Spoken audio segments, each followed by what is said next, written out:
So I'm going to talk tonight about how I ended up in instructional design and where I'm at right now. Because I don't think that at any point when I was younger, I said, I want to be an instructional designer. Rather, what happened to me, and I think what happens to a lot of people who have this kind of passion for education, is that it's in us somehow. And I know that the passion for education for me was probably passed down to me from my mother. She's a retired kindergarten teacher, and I used to help her with the mimeograph machine, making worksheets, getting my fingers all stained purple back in the 80s. um, with her kindergarten students. I would help her put together assignments and things they were going to do, crafts and projects and things, and I would go to the classroom with her and help her. And so I was always interested in being a teacher. And I was also very much influenced by TV.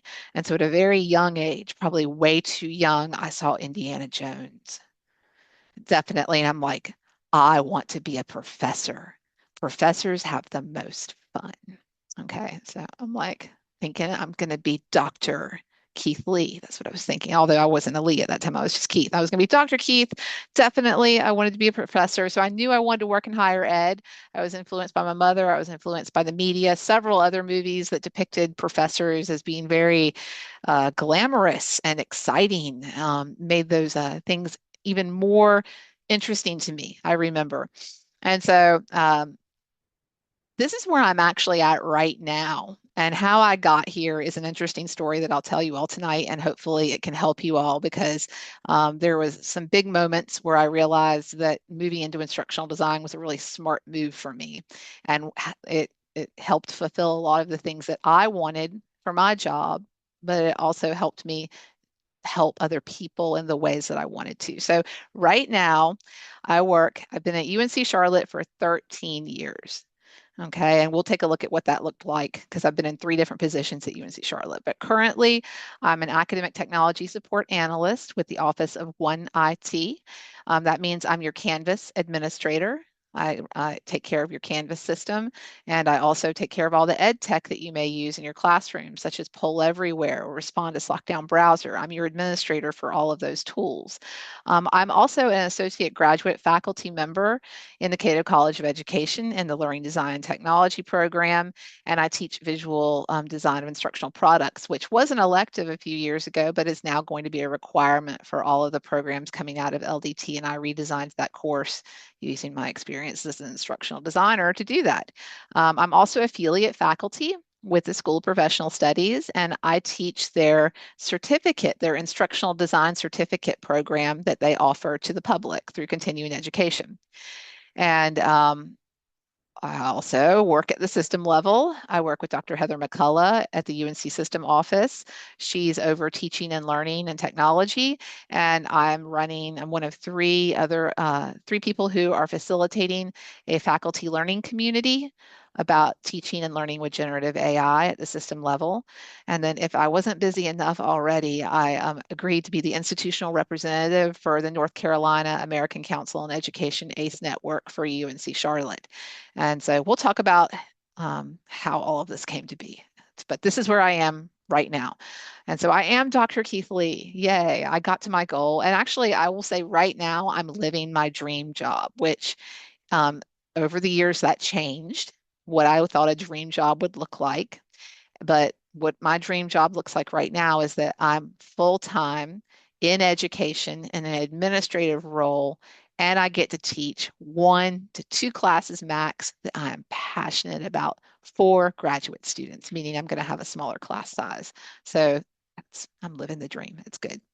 Okay, so some things that were really important that got me here were that my educational degrees, which we'll see in a moment, are diverse. I did not get a degree in the same thing twice. So My bachelor's is different from my master's. My master's is different from any kind of graduate certificates I did or professional development I did. And then that's all different from my doctoral degree.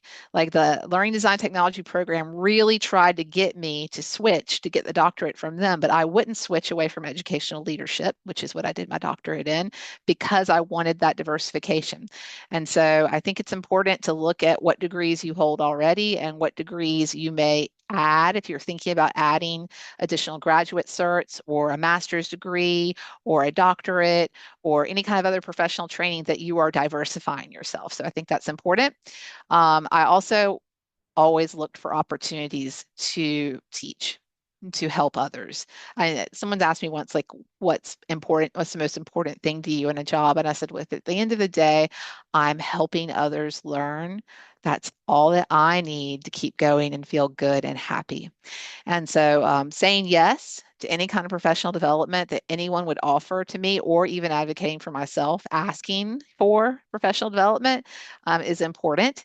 And then there was a moment in my career, which we'll talk about, that was a big aha moment for me because I was stuck at one point in my career and I didn't know where to go. And someone said something to me that changed everything. So we'll talk about that. Okay, I'm going to put this up on the screen. I know it's a lot of small text, and I'm sorry. But what I want to kind of point out here is this gap, this 10-year gap, actually. So we'll start with the beginning. I, I finished high school, and I was supposed to go to college.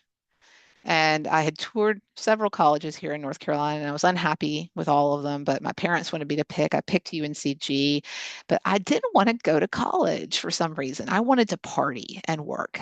That's the truth. I wanted to party and work. And I had a roommate who had written me. My dad had put down the deposit on college at UNCG, and I have to really bless my parents for this. I'm grateful for them. When I said to them, you know what, I want to work full time and move out, they let me. And that was the best decision that they could have possibly made because I didn't go to UNCG. If I had gone to UNCG, my plan was to get a Bachelor of Fine Arts in photography because I'm at this point in my life, I'm a photographer. I'm an artist. I've always been an artist. I do multimedia. I do ceramics. I do painting. I do photography. I'm a multimedia artist. I do videography, but photography is my passion. And so I was going to get a BFA at UNCG, but I didn't go. Okay. And so I move out, I get an apartment, and I'm working full time. About 6 months later, I realized I'd made a mistake because all of my friends who had gone off to college, I was hearing about the wonderful experiences they were having. And I really wanted I realized that I needed to be in college as well. And so I took another look at the schools and I looked at a school that I hadn't looked at before, which was Appalachian State University. And I went there and I was like, well, how do you get a degree in photography here? And they had a degree that other schools didn't have. They had a Bachelor of Science in Industrial Technology. Okay. And in the Bachelor of Science in Industrial Technology, you learned about photography, you learned about graphic design, you learned about web design, you learned about drafting, you learned about engineering, you learned about construction math, like engineering math, but it got you the most courses in photography, videography, and graphic design, more so than the BFA actually at Appalachian State University. And so I was like, oh, this looks like a really good degree for me because it's everything I'm interested in. And so I minored in communications there. I'm thinking that's good because I'm a photographer. Maybe I want to be a journalist too, and I did that. Okay. I also want to mention if you look down, you'll see under internships and practical experience. I don't know how many people in their undergrads do this, but I did it. I was actually an undergraduate teaching assistant in the photography department in the Bachelor of Science program. So in the sciences, not in the arts at App State. And so I finished that degree and then I did what people tell you not to do. People tell you to take a break before you go to get your master's. I didn't do that. I went straight to get my master's. And this is where I'm like in my head, Dr. Keith Lee, right?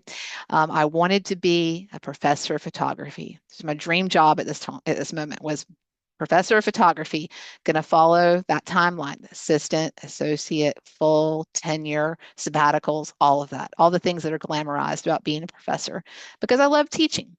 I loved helping others. I love teaching. It seemed perfect for me. So I go to the University of Florida, Gainesville, and I get my Master of Fine Arts, which is a terminal degree. There's no doctorate for fine arts. Actually, now there is a doctorate of fine arts. I've started to see some colleges offering those, but at that time, if you wanted a doctorate, you got it in art history. So Master of Fine Arts, digital photography and videography at the University of Florida. Now, what happened next was very interesting. This was 2004. It's not a very good time to find a job. For every for every professorship that was posted, there were 400 people just like me applying for it. And I was unwilling to leave where I was at because I had a soon-to-be husband and a stepson there. And it was very important that we stayed close to them, that I stayed close to my stepson and that my husband stayed close to him. And so I was kind of limited by where I could go. So I went to teach for USF in Tampa for a year. I was an adjunct faculty member and I ran all of their digital and wet labs for their photography department and I took care of all their equipment and all that. And then they had promised me at the end of the year they were going to make me an assistant professor. But then at the end of the year, the funding fell out and they said, oh, we don't have the money for the assistant professor this year. Jules, they said, we'll have it surely next year. And they had expected me to stay and I left because at that point, I was coming to a point in my life where I needed health insurance. And I was not able to stay on I was reaching the age where I was not able to stay on my father's plan anymore. And so this is how I became a K through 12 teacher. And so I'm looking at, well, what can I do? What do I love doing? I love teaching. I need a teaching job where my stepson is, where my soon to be husband is. And so I became a middle school technology teacher in Gainesville, Florida for Alachua County Public Schools. And I did that for almost 3 years, and then I couldn't do it anymore. I realized that there was a very people who can teach K through 12 are unique and special, and if they stay through that their whole lives, they're angels. I could not do it. It tore my soul apart personally. So, but while I was there, I did a lot of great things. So, there's a 10-year gap between my master's degree and my next degree, which would be a professional certification and a graduate certificate. And what was I doing during that 10-year gap? I'm just going to drop out this thing here because I had to look down at where it was. Um, I was doing as much professional development as someone would offer me. Okay, so when I was working in K through 12, if they wanted to send me to professional development programs offered by the county, I said yes. And I would always ask about them too. And I would go to as many of them as I could. I just say between 2005 and 2007, numerous, because they were a lot. And they were on like classroom management and curriculum development. And so that's instructional design. I was getting trained in instructional design. And then when I realized I couldn't stay a middle school teacher for my own personal mental health any longer, I started looking for other jobs once again in Gainesville because I wanted to stay near my son. And there was an instructional design position with a local utility company. And that was the company. Do I have them listed here? Um, Infinite Energy. Don't know if I have them on this page or not. Well, anyway, Infinite Energy, they were hiring for an instructional designer and training specialist to run all of their training programs and to train their new hires and their sales reps. And they were a special company because they actually were a natural gas company that was owned by techies who built their own software. And then they sold it to other natural gas companies around the United States and in other countries. So not only were they natural gas company, but they were a software development company, which is where they were very interested in me. They were like, wow, there's somebody who's very techy. I had been very much into computers ever since being in kindergarten. And I'm old. So when I talk about those types of computers, I'm talking about rooms full of machines with tape in them. They're like, here's someone who's techie, but who's also a teacher. And they were like, she's perfect. And so I actually got my first instructional design. I have it highlighted actually, instructional designer and trained specialist with Infinite Energy Corporation. Um, I got that first title of instructional designer just because of my skills. I was still stuck though in my head about being a faculty member. Like, and so while I was teaching in K through 12 and while I was working as an instructional designer, I was applying for assistant professorships in photography in a 3 mile or three, pardon me, 3 hour, that was my rule, 3 hour radius of where my son was. And so I was applying, I was interviewing, and I was not getting jobs. I was getting rejected. And I had applied for that job too in the private sector for an instructional designer position. I had sent them my CV. And I look back on that now and I laugh because typically when you're going for private sector, you send a resume. That's very different from a CV, but I sent them my 12-page CV and they were impressed and they hired me. But the human resources director at that time sat me down and she said, Jules, she said, what do you want to do in the future?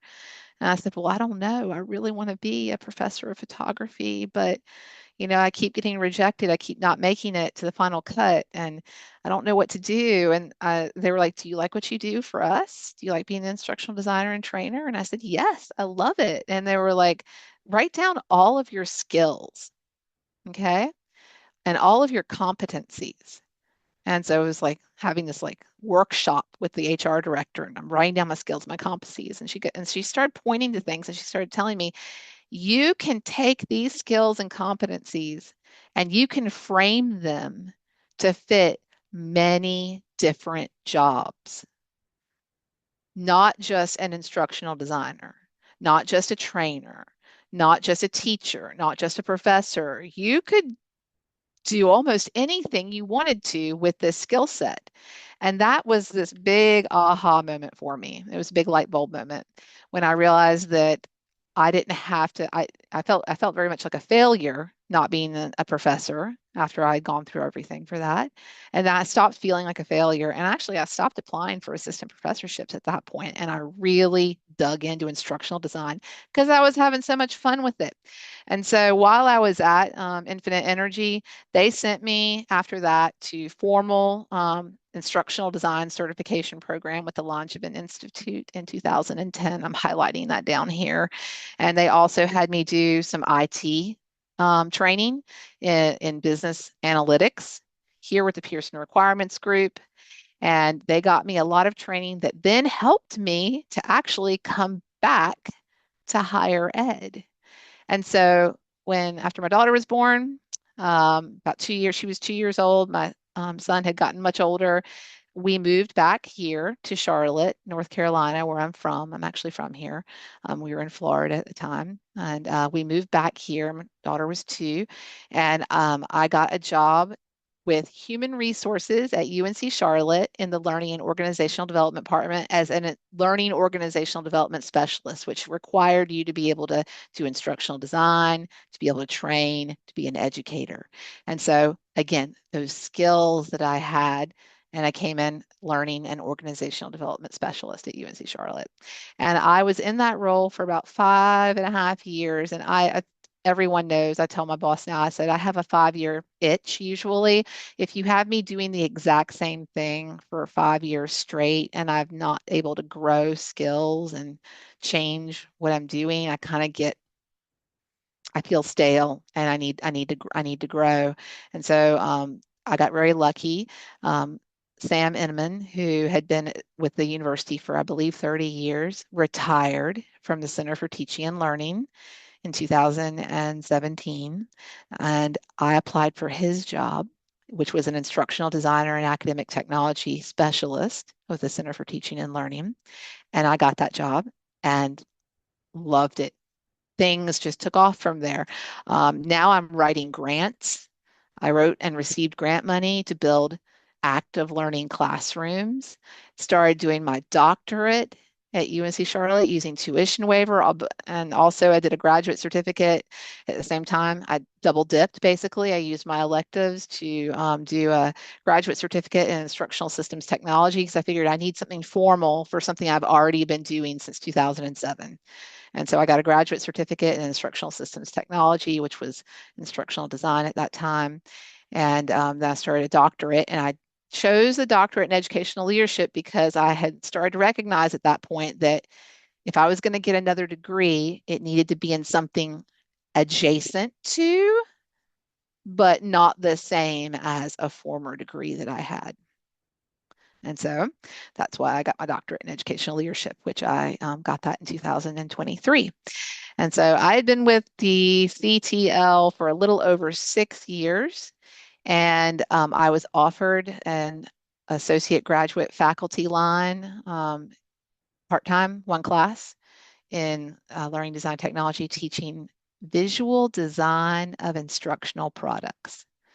And that class is teaching instructional designers how to use photographs, videos, graphic design to teach people how to do things, how to use visuals to teach. There's like my dream graduate job right there. And in order to move into that position, I needed to be in a department that would allow me to teach and be full time with the university. And academic affairs and some things that were happening over in that area wouldn't allow that at that time. And a position, again, another person retired, Carol Gordon retired in one IT, and I slid right on in to her position as an academic technology support analyst, which I use my instructional design skills, I use my teaching skills, I use all of the things I have, all of my skills from before, my educational skills, I use all of that in that role. And it allowed me to also teach. And so that's where I'm at today.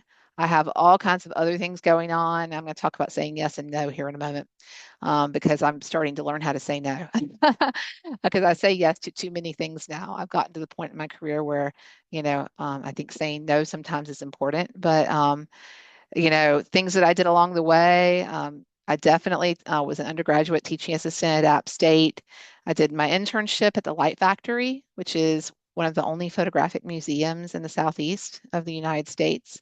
They're here in Charlotte. I remember when they were in a warehouse on South Boulevard back in the 90s. Um, I was a graduate instructor at UF. So while I was doing my master's degree, I was teaching undergraduate courses in photography for UF. I went and taught at a private school in Massachusetts, Belvoir Terrace, Fine Arts and Performing Arts, over the summer, one summer, because it was an opportunity. And I didn't know what I was going to do next. And I was applying for jobs, and it was a good position to take, and it got me more experience. Um, oops. And then I've served on boards. So when people have asked me to do service, most of the time when someone asks me to do service, I say yes. So I was a board member for the State Employees Credit Union University branch, representing the university employees for 4 years. And I was, for another 4 years, the board member for Bridges Academic Leadership at the UNC system level as well. These are programs that I also participated in. Um, but so this is where they're making this transition can be challenging. Um, you're going to face challenges definitely in doing this. So um, you need to be able to again have those skills. So let me see a show of hands. Is everybody on this call interested in teaching or not? And if you're not interested in teaching, put that in the chat. Let me see emojis if you're interested in teaching.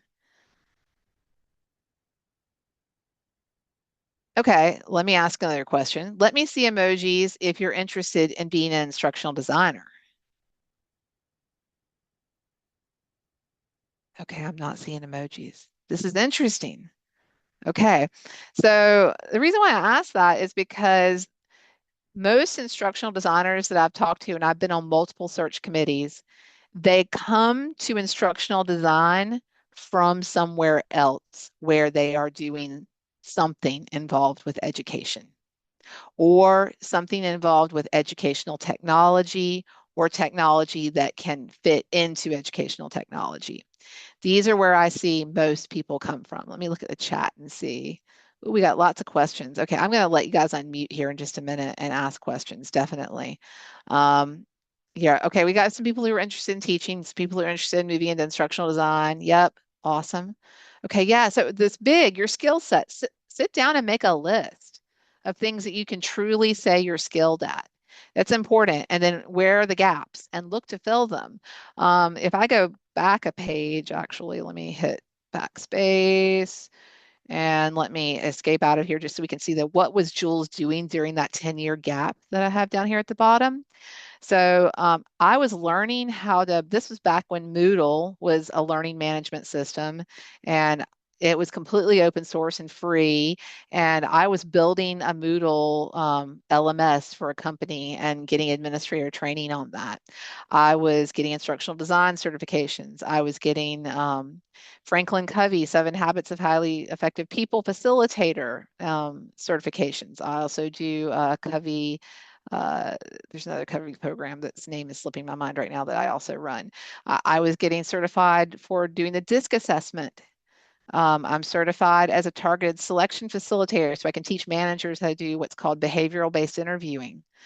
I was getting certified in how to run all of DDI, Developmental Dimensions International's programs. That's an international company made that makes training materials. Lots of big private industry companies use this training material for their employees. I'm a certified facilitator in that.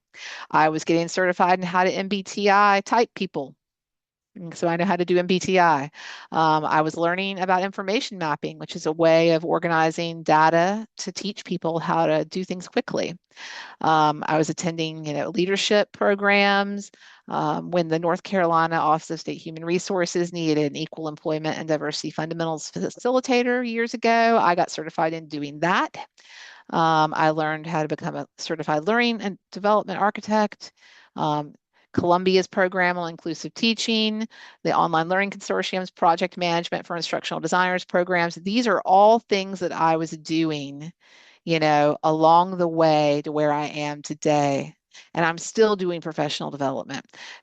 People are like, you've got your doctorate, you're done now. And I'm like, oh, no, not actually. I'm learning about servers right now and data lakes and SQL because I learned SQL years ago, but I need to know SQL more now for my job and if for maybe my next step, whatever my next step is going to be at the university. I think that learning more about SQL and coding and being able to pull data is going to be important for me. So I'm still doing professional development. I'm a lifelong learner. And so you want to be a lifelong learner. Um, it's very rewarding. If you feel rewarded when you teach someone how to do something, then that's how you kind of know that it's in you, you know? I feel happy when I teach people.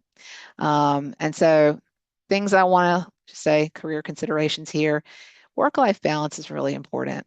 And I'm just now at 47, really kind of getting that. I've been talking about it for years. I've been training people on stress reduction tactics and how to, do work-life balance, but it's been hard for me personally, and I'm working on that now. Job stability is important to me. Is that important to you? Are you willing to job hop, or do you want to stay in one place? I know stability is important to me. Growth opportunities, where do you want to go? Do you know where you want to go? Will you be happy in one job? Like I said, like I told y'all, after 5 years, I kind of get an itch if you got me doing the same thing. So I know that I'm always looking at where might I go next. So these are things that you're going to want to consider. When should you say yes and when should you say no? When you're younger and you're just starting out, say yes all the time. Ask for opportunities, okay? But don't overwhelm yourself to the point of where you have no work-life balance and learn how to say no to things when you finally do get to that point where you're saturated. And I'm saying though more frequently now than I used to. So, these are things that instructional design really fulfilled for me is that desire to have a broader impact on education in general, not just my own courses, but the courses of other people, other faculty members because if we think about faculty members, they are subject matter experts in whatever they teach. Most faculty have never been taught how to teach, though. They're just subject matter experts in what they do. And so, instructional designers, we are the people who teach you how to teach. And so, this was a very, that when I had that light bulb moment working in the private sector, I realized instructional designers are everywhere. They're in all sectors of the industry. I can go anywhere. I can work for anyone. I can do anything as an instructional designer. So I wanted that broader impact. I love developing curriculum, obviously. If you're interested in technology, I mean, you got to be interested in technology to be an instructional designer, definitely. And you want to have that professional growth mindset. So I'm going to take questions now. So what do we want to do? We want to just open the floor, Brooke, or raise hands, and I'll go by who's put their hand up. What's best? Yeah, I think just raise your hand. Okay. And if Okay. students and alums, if you're on there and not familiar with that, you should see that option at the bottom of your screen. And then Okay. Jules, you can just call and we'll do. I saw Dr. Gatherings, who just got his doctorate, who just passed. Well, I saw him raise his hand. So Yeah. yes, Nicholas. Yep. So thank you for that presentation. So what advice then would you give to someone like me who just recently completed their PhD in curriculum and instruction for exploring similar work? What are your other degrees in? So they're linear, they're not diverse. So That's okay. my bachelor's is in elementary ed, and then my master's. And I'm much like you. I rolled right from my undergrad to my master's. Yeah. It's in reading education, MED in Okay. reading, bachelor's Okay. in elementary ed, master's in reading, Okay.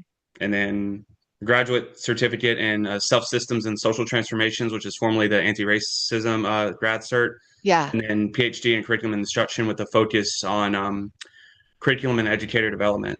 That's beautiful. So what you need is you just need something that will link you to instructional design now. And so there are you could try to get lucky like I did. Although there are more people now who want to be instructional designers, I've noticed this.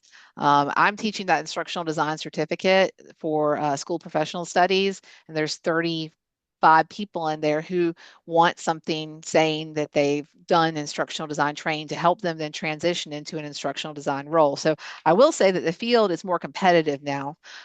Since you have your doctorate, I would add on to that. It's only 5 classes. I would add on a grad cert in instructional design, Okay. build your portfolio up specifically using Articulate Rise, which Articulate is the tool that most most people want to see that you have experience in, and they also want to see that you have learning management system experience.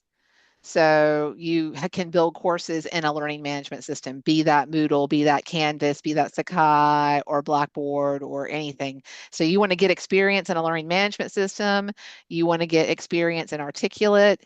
You want to get experience. You want to get some kind of formal credential of some kind that says instructional design on it. And that will get you the interview. And then once you have the interview, you've got the skills, you know? And you might be able to get the interview with just a portfolio and your doctorate, actually. So if you go teach Articulate is a really expensive tool, unfortunately. It's like $1,700 a year. And yeah, ouch, right? But it comes with its own training programs built into it. And so by paying for Articulate, you're also paying for lessons on how to learn how to use it. Nicholas, you probably already speak the language of instructional design because of your degrees. I mean, you could maybe just get an Articulate license and start building courses and go from there. It's very possible that you could do that. Um, so those are some things I would suggest doing. Okay. Any questions? Because Uh, a portfolio plus all of your degrees would get you an interview too. okay. So you need a M portfolio. Minus the instructional design or with the instructional I mean, design? I think the instructional design would make it stronger. Okay. But meanwhile, while you're taking those 5 classes, you could be Sure. applying for positions as long as you got a Sure. portfolio going, you know? Yeah. Yeah. That's Yeah, kind of like yeah, where I'm at right now. I'm yeah. looking for like what's out there and how to apply or where to apply and how to I haven't yet to list like my skill set, so that's something I'm going to work on tonight or tomorrow. That's something I need to do. Just sit down and list my skills. That's Yeah. helpful. That'll If be an you helpful see a exercise. job that you're interested in and you want to meet with me one on one, you can email me. Thank So you. yeah, Thank you so let much. me put my email in the chat here. Sure. Yes, that would be helpful. Thank you so much. Yeah. I won't take up any more time. I know we got a lot of folks here that want to Oh, ask it's okay. Definitely. Thank you. questions. More questions, more questions. Thank you. You're welcome.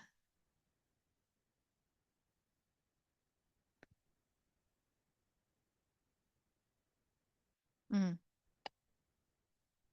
Grad cert and instructional. Yes. So, okay.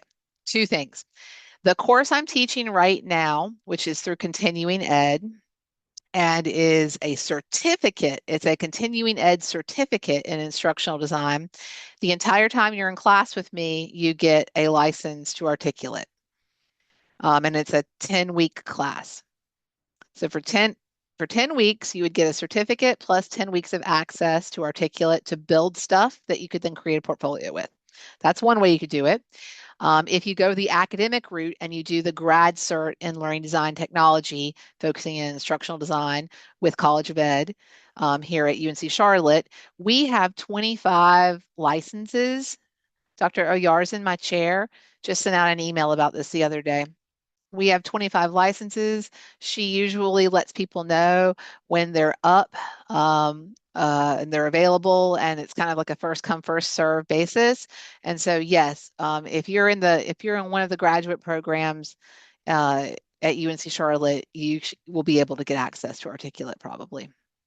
We're always trying to get more licenses, but they are so expensive. But the continuing ed program, which I'm not sure how much students pay for my class.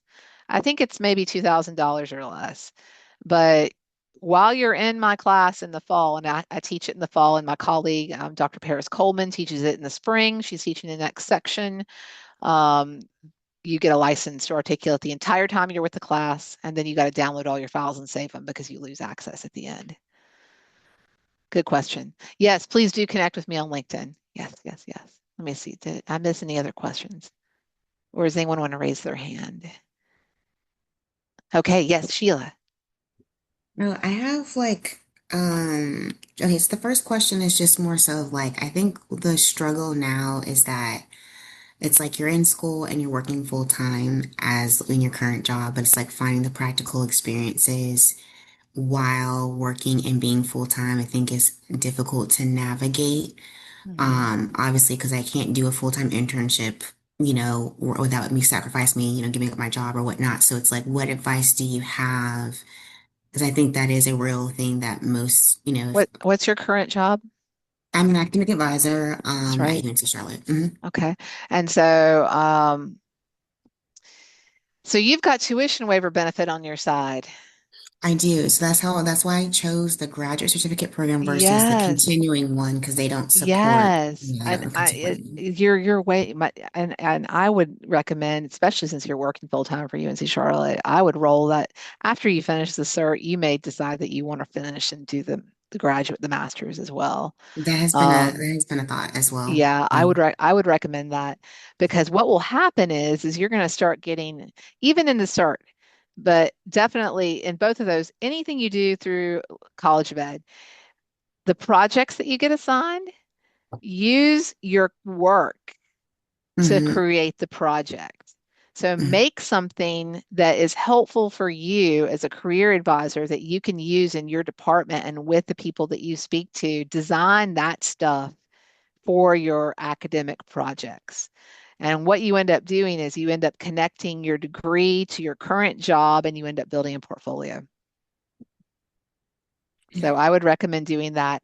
And then I know when you if you do the master's, there'll be a capstone project that you'll have, and you could talk to your manager and see if there's a project your manager wants you to do for your capstone, or you can look at somewhere else in the university that you're interested in, and you can see if you can get connected with them and you can do your capstone project for them. And then that diversifies your skills and experience as well. And it gives you networking opportunities. So, does that help? Yeah, it does. It's just, I Yeah. think sometimes just trying to plan that out Mm, has been a little bit difficult, but yeah. that makes a lot more sense. Yeah. I understand the planning part because I very much like to know what's going to happen, but sometimes I don't. And I've come to accept that more and more and more. I'm just like, okay, we're going to see what happens, and then we're going to make the best of it. And when you have that kind of mindset, we're going to make the best of whatever happens, then opportunities seem to, for me at least, I feel like opportunities appear. And I'm like, Mm, oh, I can kill two birds with one stone by doing this, Like I did all throughout all of my degrees at UNC Charlotte, through out my doctoral degree and the graduate certificate, I always used whatever I was doing for work for my projects, or I connected the two.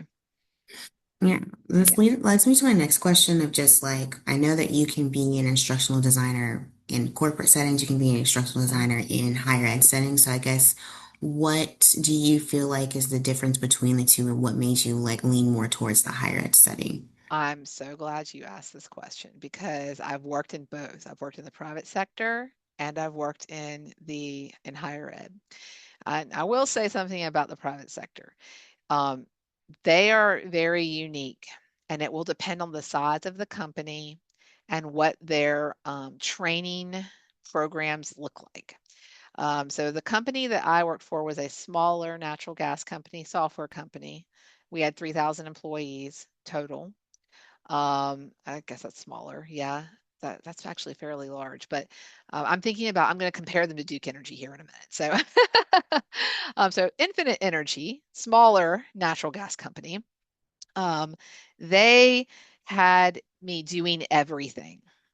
Okay, so I was doing instructional design, I was training and facilitating, I was the LMS manager and taking care of the ed tech. Okay. In a really big company, like I'm going to compare them to Duke Energy now because I've looked at Duke Energy in the past. I think they're a great company to work for, and I have friends who work over there. They have those different roles broken up, and you stay in your lane. Okay.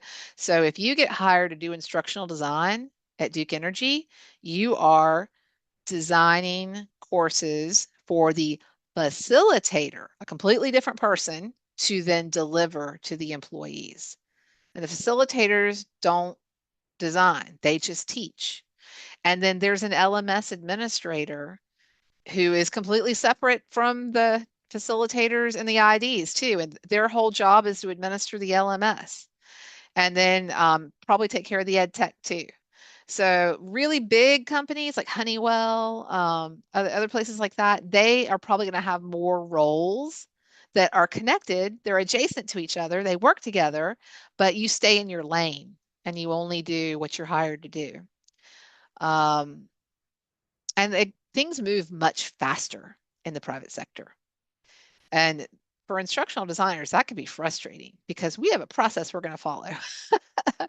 We're supposed to interview our stakeholders. We're supposed to build curriculum maps. We're supposed to do all of this stuff before we even start designing a class that may get delivered.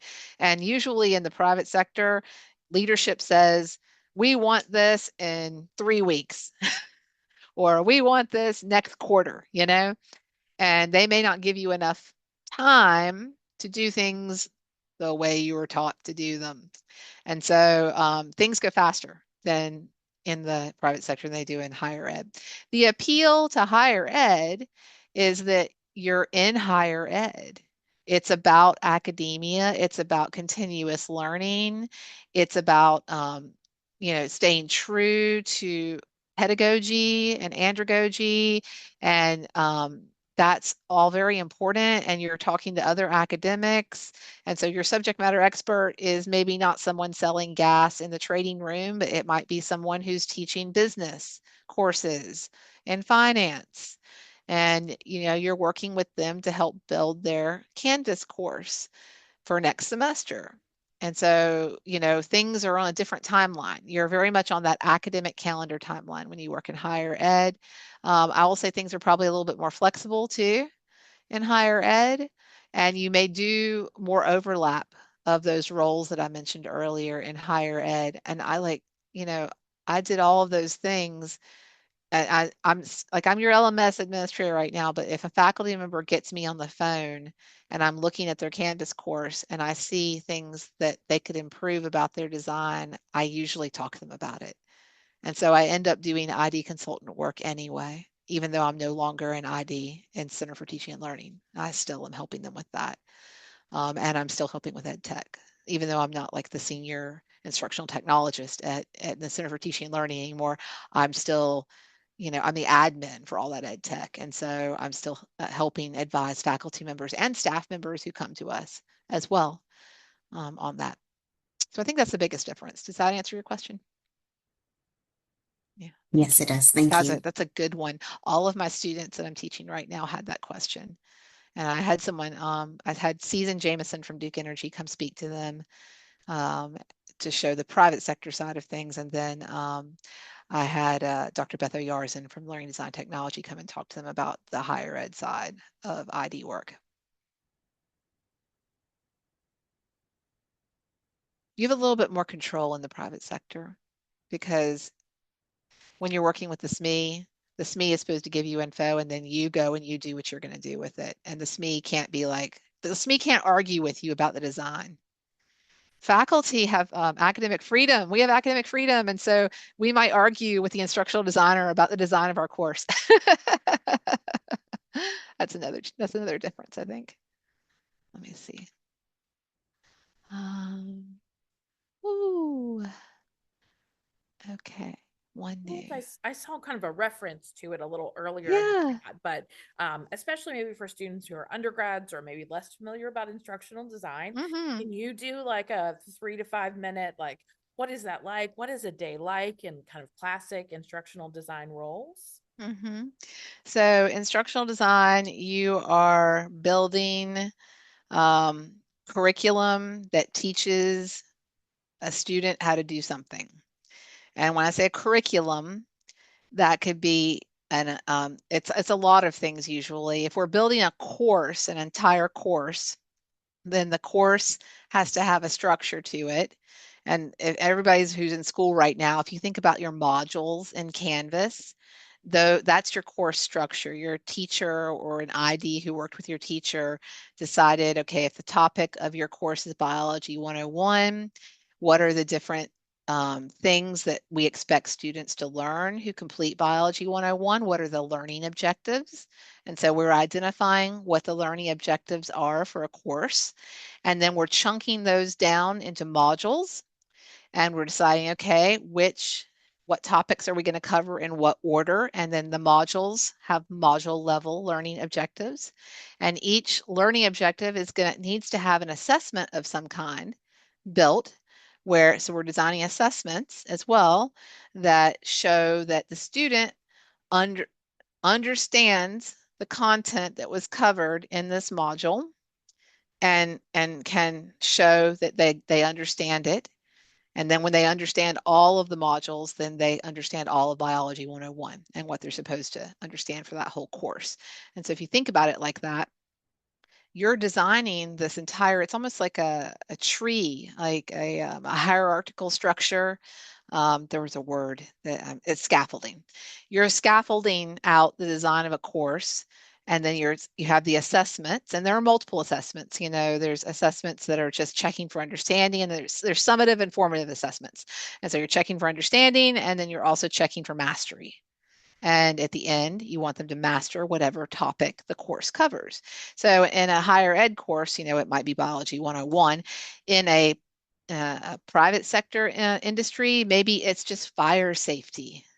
I don't know how many people have had to do the fire safety training here at UNC Charlotte, but it's like, do we know how to make sure that our environment is not dangerous and creating a possibility for a fire? Do we know how to make sure that we're not blocking doors? Do we know what all the different types of fire extinguishers are and which type of fire extinguisher to use on which type of fire, And that might be the training module you're building. And so in a day of a life of an instructional designer, you are working with stakeholders. So there's a lot of project management involved with this too. You're working with your stakeholders to build something. and it's usually a course, a training course or an academic course of some kind. You're using software to do that. It will be housed usually. Most instructional design work is building online training, so it will be housed in learning management systems. So you have to understand, what learning management system your company is using.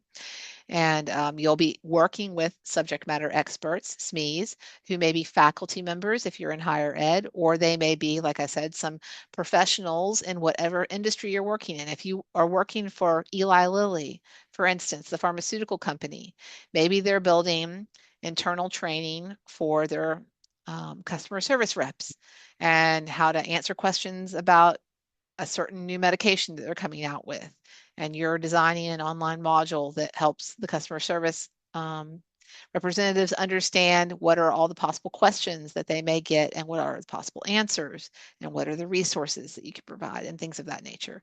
And so you're working with your subject matter experts to ask them about the job they do. And then you're coming with instructional design principles that you've learned. Um, and there's different ways of designing an instructional design. The most popular one is called ADDIE, analyze, design, develop, implement, and evaluate. ADDIE. And it's cyclical because after you've designed and developed and implemented a training course, you're going to evaluate how successful it was, whether or not your students learned, and you're going to go back and see what you can change, and you're going to start analyzing all over again. Continuous improvement of training and learning experiences. And so day in life of an instructional designer, you're usually in meetings, talking to stakeholders, to subject matter experts, gathering data, building courses, working with ed tech specialists, working with learning management systems, designing courses.